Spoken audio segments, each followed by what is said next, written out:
Há esperança para a humanidade diante da intensificação das forças destrutivas? Respondo, sim, mas essa esperança não está em um otimismo ingênuo ou em uma fé cega no progresso. Ela está na compreensão do verdadeiro papel do homem na história e na sua capacidade de se elevar acima do caos. O momento em que vivemos é, sem dúvida, um dos mais críticos que a humanidade já enfrentou. As forças destrutivas nunca tiveram um poder tão grande e o perigo da autodestruição paira sobre nós com uma evidência terrível. Mas esse perigo não é uma condenação inevitável. Ele é o reflexo de um desequilíbrio, de uma perda de sentido, de uma humanidade que acumulou poder sem sabedoria, técnica sem moralidade, ciência sem princípios. A impressão de que não há saída surge porque olhamos apenas para os sintomas, sem compreender a raiz do problema. A humanidade não está sendo levada à ruína apenas pelas forças materiais de destruição, mas pelo esvaziamento espiritual e intelectual que permitiu que essas forças crescessem sem controle. O verdadeiro perigo não é a bomba, não é a guerra, não é a máquina destrutiva, é o espírito humano que se perdeu. É o homem que já não sabe para onde vai, que perdeu sua referência, que se debate entre ideologias vazias e desejos desordenados. A resposta para essa crise não pode ser apenas pragmática. A humanidade não pode resolver seus problemas apenas distribuindo bens materiais, organizando melhor a economia ou promovendo reformas políticas. Se fosse assim, as grandes civilizações do passado não teriam caído. O que vemos na história é que os impérios ruíram não por falta de riqueza ou organização, mas porque perderam a coesão interna, a força espiritual que os sustentava. Mas então, há uma saída? Sim, e essa saída está na recuperação daquilo que foi perdido. Está na restauração do homem como um ser que não é apenas biológico, não é apenas social, mas também espiritual e intelectual. A coragem de que falo não é apenas a coragem física ou a bravura militar. É a coragem do pensamento, a coragem de enfrentar a verdade, a coragem de restaurar a ordem onde hoje reina o caos. O que devemos perguntar não é apenas se a humanidade pode sobreviver, mas se ela pode sobreviver com dignidade, se pode recuperar um sentido mais alto de existência. E aqui reside a grande questão: estamos dispostos a fazer esse esforço? Estamos dispostos a reconstruir uma cultura que não seja apenas um reflexo dos desejos do momento, mas que tenha bases sólidas, que se apoie na verdade e não apenas na conveniência. Se a humanidade quiser sobreviver apenas como um agregado de indivíduos preocupados com conforto e prazer imediato, então a destruição será inevitável. Mas se houver aqueles que compreendam que a vida tem um sentido maior, que há algo acima das forças cegas da matéria, então essa crise pode ser superada. E essa decisão não virá de uma massa inerte e confusa. Ela virá de minorias ativas, de grupos que saibam enxergar além do imediato e que tenham a coragem de sustentar essa visão contra todas as resistências. Sempre foi assim na história. As grandes transformações nunca vieram das multidões agitadas, mas dos poucos que souberam manter a clareza em meio ao tumulto. O problema, então, não é apenas se a humanidade pode sobreviver, mas se existirão homens à altura do desafio que o nosso tempo exige. E essa é a verdadeira pergunta que deve ser feita. Ainda há entre nós aqueles que possam assumir essa responsabilidade? A religião representa um estágio inferior da humanidade e será substituída pela filosofia e pela ciência? Respondo, essa afirmação é discutível e, ao que tudo indica, errônea. A religião não é um simples resquício de uma fase primitiva do pensamento humano, nem algo que a ciência ou a filosofia possam simplesmente suplantar. A história nos mostra que sempre que uma civilização tentou eliminar a religião em nome do racionalismo puro, caiu no vazio, na confusão e, muitas vezes, em um materialismo que destruiu sua própria base moral e cultural. A filosofia e a ciência possuem métodos próprios e são indispensáveis para o avanço do conhecimento humano, mas não têm o poder de substituir a dimensão religiosa. A ciência pode explicar os fenômenos da natureza, pode organizar a técnica, pode permitir avanços que melhoram a vida humana, mas ela não responde às perguntas fundamentais. Por que existimos? Qual o sentido da vida? O que significa o bem? A filosofia, por sua vez, tenta responder a essas questões, mas dentro dos limites da razão. E como já dissemos, a razão pode demonstrar que a fé não é absurda, mas não pode provar a verdade dos dogmas. Se a religião fosse um simples estágio inferior, teríamos esperado que as civilizações mais avançadas se afastassem dela de maneira definitiva. Mas o que vemos é o contrário. As culturas que tentaram eliminar a religião acabaram entrando em crise. E mesmo os grandes filósofos que buscavam afastar-se das concepções religiosas terminaram, inevitavelmente, tocando na necessidade de um princípio transcendente. Mesmo aqueles que foram chamados de ateus, quando examinados com mais profundidade, não eram propriamente negadores da existência de um princípio absoluto. Negavam apenas uma determinada concepção desse princípio, mas não a necessidade dele. O problema, portanto, não está em se a religião desaparecerá, mas em que forma ela continuará existindo. O cristianismo de Aquário que defendemos não é um cristianismo de dogmatismos cegos, nem um cristianismo de puro sentimentalismo. É um cristianismo que recupera a inteligência e a racionalidade, sem perder o contato com o mistério, porque o ser humano sempre buscará o transcendente. Sempre haverá no homem uma inquietação que a razão sozinha não pode satisfazer. Então, será que a ciência e a filosofia podem algum dia demonstrar de maneira completa tudo o que a religião propõe?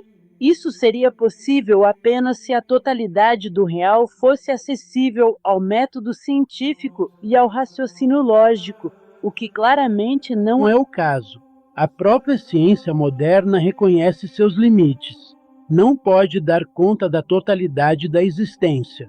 O verdadeiro perigo não é a coexistência entre religião, ciência e filosofia, mas a tentativa de absolutizar qualquer uma delas. A ciência, quando se torna dogmática e pretende substituir a religião, leva ao materialismo e ao vazio existencial. A religião, quando se torna irracional e fecha-se ao pensamento, degenera em fanatismo. A filosofia, quando perde o contato com a experiência concreta e com o mistério, cai em estéreis disputas acadêmicas e não consegue oferecer um sentido real para a vida. O que a humanidade precisa, portanto, não é eliminar a religião, nem esperar que a ciência e a filosofia a substituam, mas sim encontrar a harmonia entre esses campos do conhecimento. E essa harmonia só pode ser alcançada se compreendermos que cada um deles tem seu domínio próprio e sua função insubstituível. A religião continua sendo o eixo das civilizações porque dá ao homem um horizonte maior, uma referência além do imediato. E a questão que se coloca para o futuro é: conseguiremos recuperar esse equilíbrio ou nos perderemos em tentativas de reduzir a realidade a apenas um de seus aspectos? A religião é realmente necessária para a convivência humana ou o homem pode viver eticamente apenas pela razão? Respondo: a história e a psicologia humana mostram que uma sociedade sem um princípio transcendental não consegue manter uma ética sólida. Há aqueles que, por força de caráter, podem cumprir seu dever sem necessidade de um princípio religioso explícito, mas esses são exceções. A regra geral é que o homem precisa de algo superior a si mesmo para se orientar, para dar sentido às suas ações e para estabelecer um vínculo moral com os outros. A crença em um princípio transcendente não é apenas um artifício cultural ou um hábito herdado. Ela responde a uma necessidade profunda da natureza humana, e isso não se deve apenas a uma questão de conforto psicológico ou de medo do desconhecido. Trata-se de um fundamento para a própria ideia de dever. Quando um homem crê em algo maior do que ele encontra um motivo para agir além do simples interesse pessoal, além das conveniências do momento. Esse é o alicerce de qualquer civilização duradoura. Os pitagóricos, que foram os grandes precursores do pensamento racional organizado, compreenderam isso. Para eles, a busca pelo conhecimento não era um exercício puramente intelectual, mas um caminho de elevação do espírito. A matemática, a música, a astronomia, todas as ciências eram, para os pitagóricos, formas de entrar em contato com a ordem do cosmos, com um princípio superior que governa todas as coisas. E essa visão não os impediu de pensar livremente, ao contrário, foi o que lhes deu coragem para explorar os limites do conhecimento humano. O que acontece quando uma sociedade perde essa referência? Ela se fragmenta. A ética torna-se relativa, sujeita a convenções passageiras, e o próprio sentido de bem e mal se dissolve em um jogo de interesses. Vimos isso acontecer ao longo da história. Cada vez que um ciclo cultural entra em declínio, a perda do princípio transcendental vem acompanhada do colapso das instituições, da degeneração dos costumes, da ascensão do ceticismo e do materialismo como valores centrais. E esse ceticismo, longe de libertar o homem, apenas o deixa desorientado, incapaz de sustentar qualquer ideal elevado. A solução dos problemas humanos não é apenas econômica ou política. Acreditar que basta distribuir riquezas ou organizar melhor a sociedade para resolver os dilemas da humanidade é um erro ingênuo. A crise do nosso tempo não é apenas uma crise de gestão ou de recursos. É uma crise de sentido, e essa crise não pode ser resolvida apenas com reformas materiais. É necessário restaurar uma visão de mundo que permita ao homem reencontrar seu lugar no cosmos, que lhe devolva um propósito maior do que o simples consumo ou a sobrevivência imediata. A pergunta que se coloca, portanto, não é se a religião deve ser preservada por mera tradição, mas se é possível sustentar uma sociedade estável sem um princípio transcendente. Até hoje, todas as tentativas de construir um mundo puramente secularizado resultaram em colapsos morais e sociais.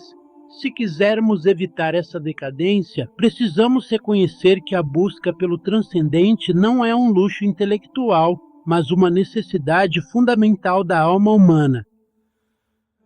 A angústia humana é inevitável ou pode ser superada?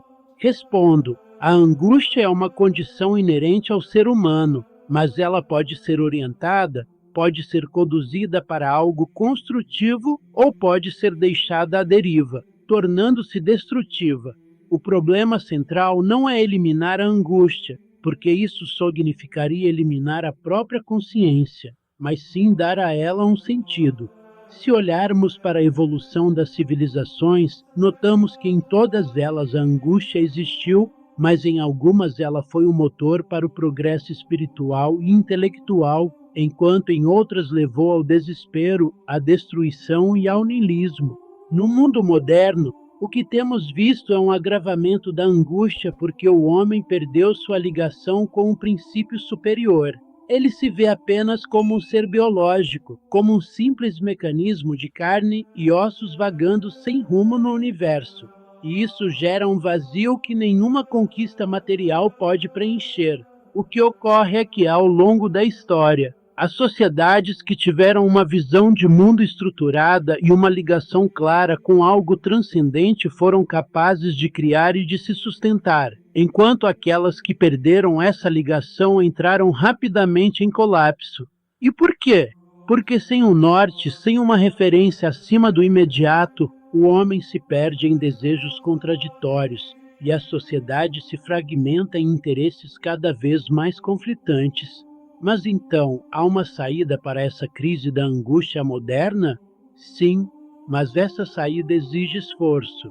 Não se trata de um otimismo ingênuo, nem de uma resignação passiva. Trata-se de reconstruir uma visão de mundo que resgate o sentido perdido. E isso não pode ser feito apenas pela ciência, nem apenas pela filosofia, nem apenas pela religião. É preciso uma síntese, uma fusão entre o que há de mais alto em cada um desses domínios. A filosofia pode oferecer clareza e estrutura ao pensamento, evitando superstições e dogmatismos irracionais. A ciência pode nos dar os meios para melhorar a vida material e compreender melhor o funcionamento do universo, mas apenas a dimensão espiritual pode dar ao homem um sentido profundo para a sua existência. E essa dimensão não pode ser reduzida a um mero acessório cultural, a uma questão de gosto ou tradição. Ela é a espinha dorsal de qualquer civilização que pretenda sobreviver por longo tempo. E então perguntariam: devemos simplesmente aceitar essa necessidade de um princípio transcendente por conformismo? Não, devemos aceitá-la porque ela é uma verdade demonstrável na experiência histórica, psicológica e filosófica.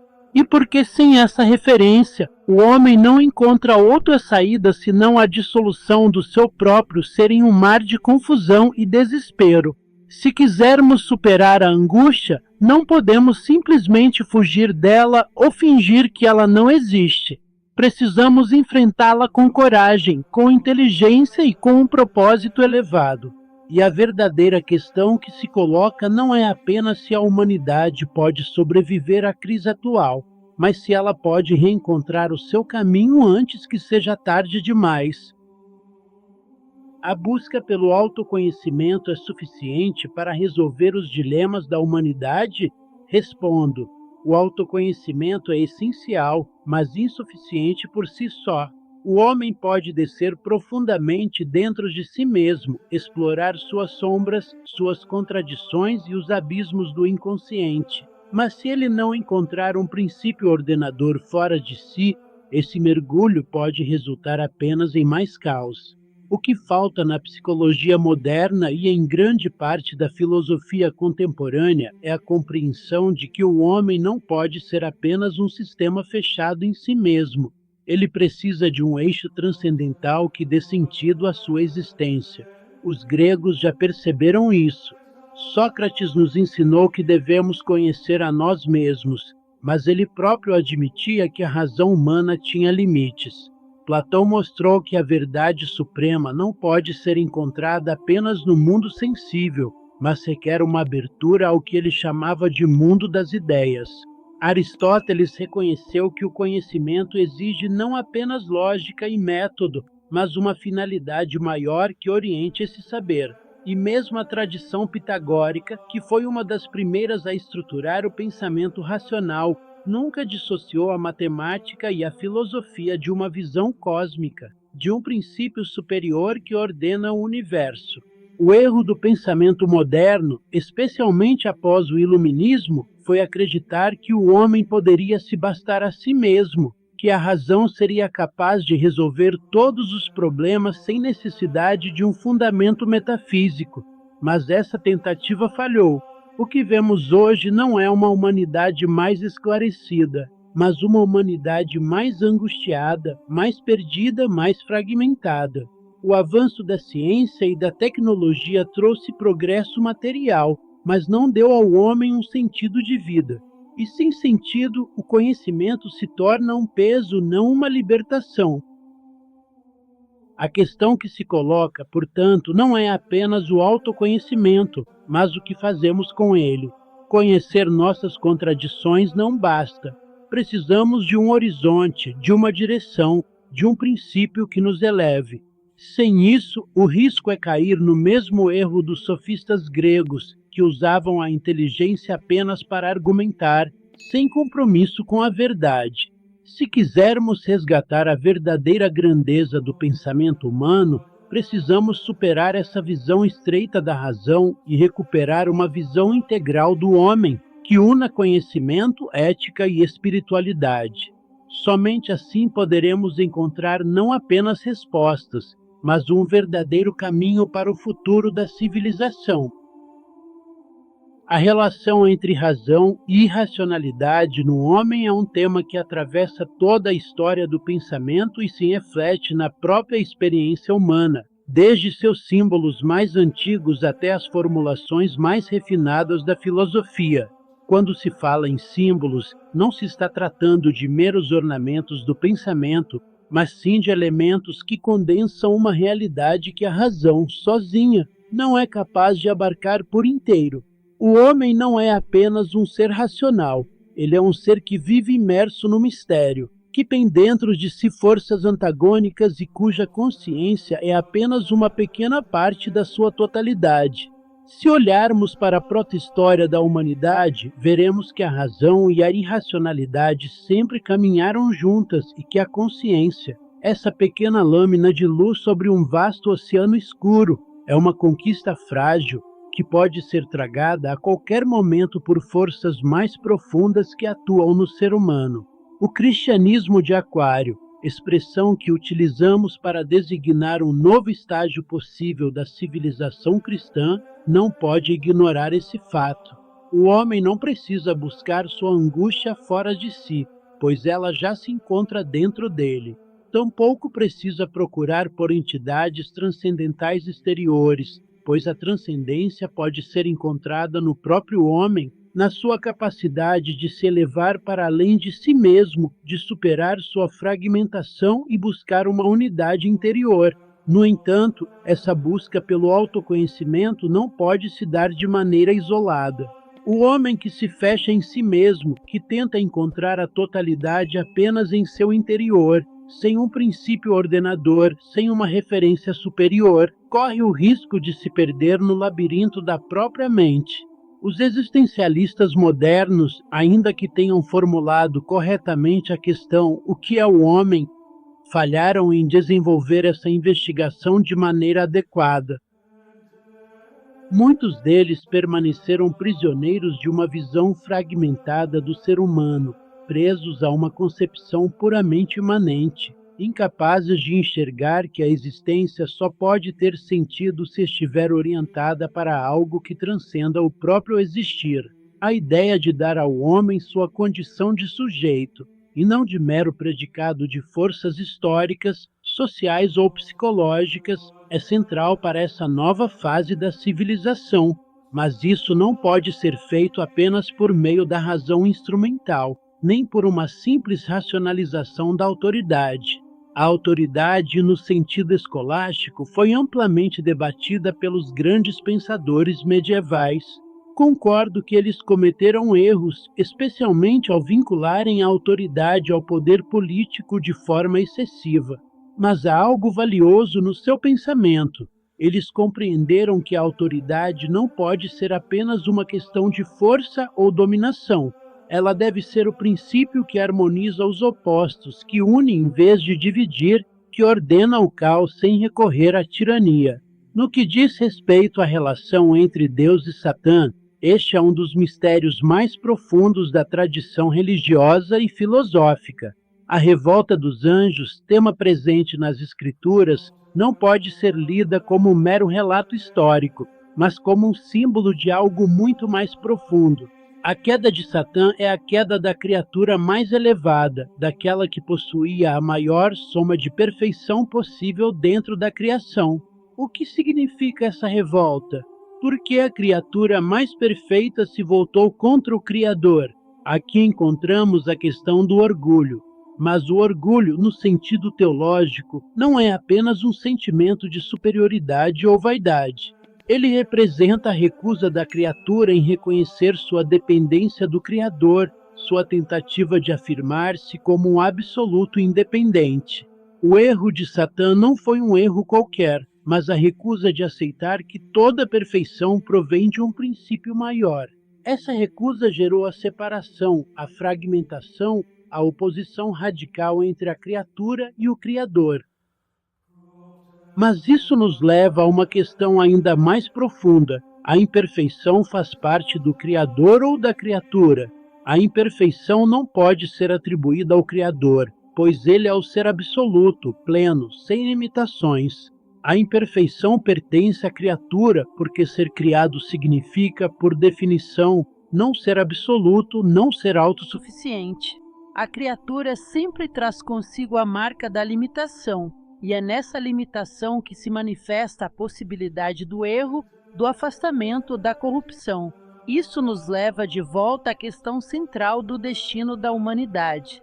Se a história nos mostra que todas as civilizações se formaram em torno de uma visão religiosa, e se essas civilizações, ao longo do tempo, decaíram quando perderam esse eixo transcendente, o que nos faz pensar que o nosso ciclo cultural poderá escapar dessa lei?